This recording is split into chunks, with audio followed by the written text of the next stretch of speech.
And just so you know, at the end of me handing out the girls soccer awards, Mr. Lepak, if you want, you can stay in here because Ms. Renner, she's just going to meet with the unified team. Some of the kids showed up, so she's just going to meet with them real quickly in the back, and cross country's all set. So once we're done, yep, the boys soccer team can meet right up front here. Make it easy, all right?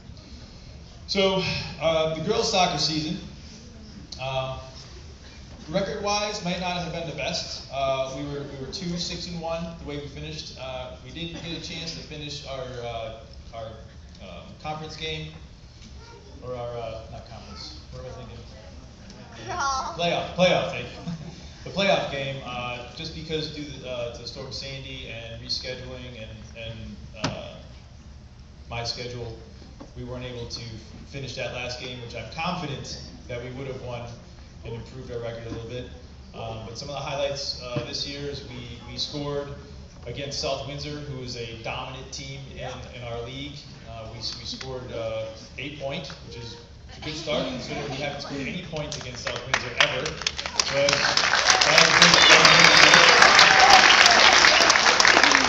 and we tied an undefeated St. Tim's team. They were, I think, 9-0 going into the game that we played them, and we tied them. So that was also a highlight of our season. So although wins and losses might not have been exactly what the girls had hoped for, as a coach, and a teacher here in school, and trying to be a role model for the kids, it's always impressive to me, and the kids are like, whatever.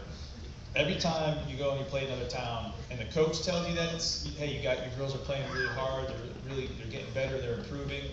You think, that's really nice of them to say. Sometimes you're thinking, maybe they're just saying to be nice.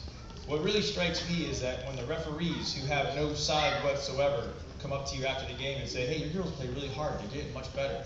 Because we see some of the same referees over and over throughout the season. That, to me, they don't have to say that to us. They're just, they're there to be indifferent for both teams. And then when they come and specifically find you after the game and say, hey, your girls are doing a great job, they're getting much better, they play hard every single game I see them. To me, that's a huge, huge compliment. So to the girls soccer team, nice job for that.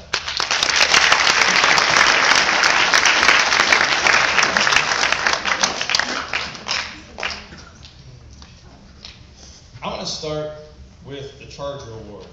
All right, this young lady is very quiet. You wouldn't necessarily recognize her in certain situations. She's very quiet, very soft-spoken. And then when she gets around certain people, it's a completely different person. It's quite comical, to be honest with you. And if you don't know this person, I'm hoping she'll show that comical side when she comes up here, but you never can tell. I was very surprised. This young lady, as a 6th grader, she came out for the team. She played hard. Like, awesome. You know what? Come back, play more soccer. You're gonna play again next year. She came out. She started kicking the ball, and I was like, holy cow! She really got better. Like, I was very impressed. So I was like, all right, we'll see how the season goes along, and see how she improves. In every single game, I knew that I could count on her to be in her spot, to play good defense, to, and when she kicked the ball, it went flying. I was amazed, considering the year before when she kicked the ball and kind of like dribbled around in front of her a little bit. So the level of improvement was quite amazing.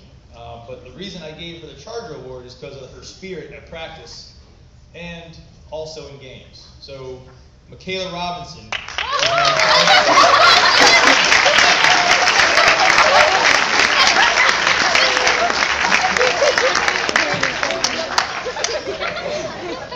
We got a little bit of that.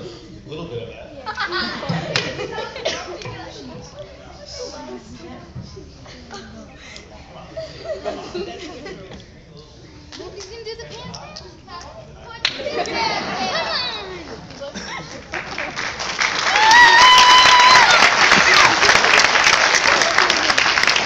Michaela's in my class too, and she made it a point to say hi to me 20 times yesterday, and we only got to 15. So today she's been saying hi to me all throughout the day. So, hi, Michaela. Hi, Mr. Michael. She's being shy and quiet now. All right.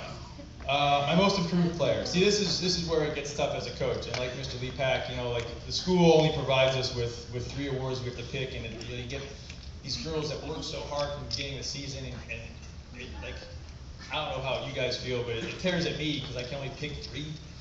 But this player here has been awesome. I can always count on her to be the backbone of the team.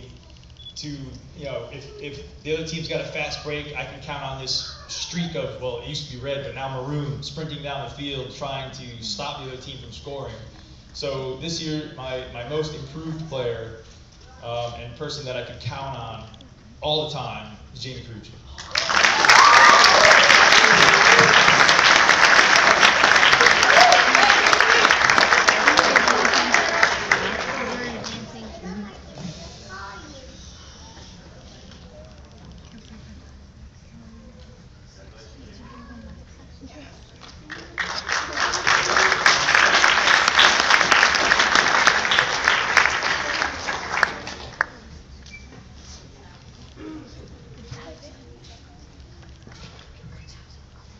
My most valuable player is a player who, a lot like Jamie, I can always count on. I can always make sure that, hey, I'm going to put you right in that spot on defense, and no matter what happens, she could direct people to where they had to go. Hey, you go get the ball, you drop back, you do this, I'm going to go get them, blah, blah, blah. You know, she's a very smart player. She's a very talented athlete. She, you know, plays multiple sports. You know, she goes to the high school for math. I mean, she's a genius. So and I'm also looking, she's also trying out for the basketball team, so we'll see if she makes it, I don't know. So my most valuable player is Jordan Tyberski.